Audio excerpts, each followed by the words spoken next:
सीधे शब्दों में कहें तो नियोग विधि संतान प्राप्त करने का एक तरीका है जिसका वर्णन हमारे कई धर्म ग्रंथों में मिलता है।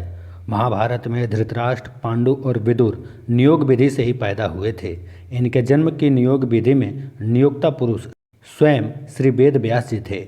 जन्म के समय से ही पांडु क्षय रोग से पीड़ित थे और स्वयं भी संतान पैदा करने में असमर्थ थे।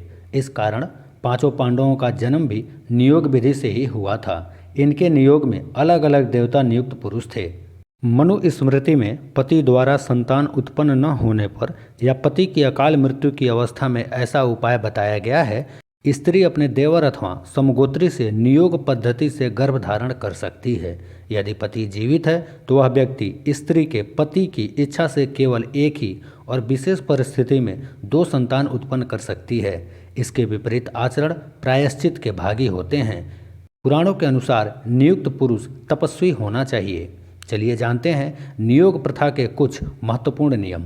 कोई भी महिला इस प्रथा का पालन केवल संतान प्राप्ति के लिए करेगी, ना कि आनंद के लिए। तपस्वी पुरुष केवल धर्म के पालन के लिए इस प्रथा का प्रयोग करता है। उसका धर्म यही होगा कि वह उस महिला को संतान प्राप्ति का सुख दे सके।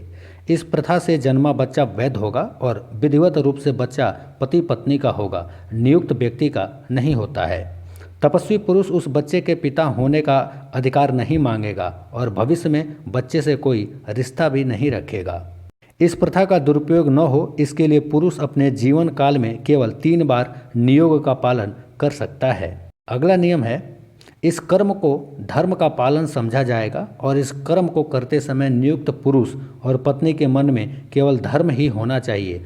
नियुक्त पुरुष धर्म और भगवान के नाम पर यह कर्म करेगा और पत्नी इसका पालन केवल अपने और अपने पति के लिए, संतान पाने के लिए ही करेगी। अगला नियम है कि नियोग तपस्वी पुरुष के आंखें बंद करके ध्यान में बैठ जाने पर महिला को संबे से गुजराना पड़ता है। तब तपस्वी पुरुष अपनी तपोशक्ति से शुक्र गर्भ में स्थापित करता है।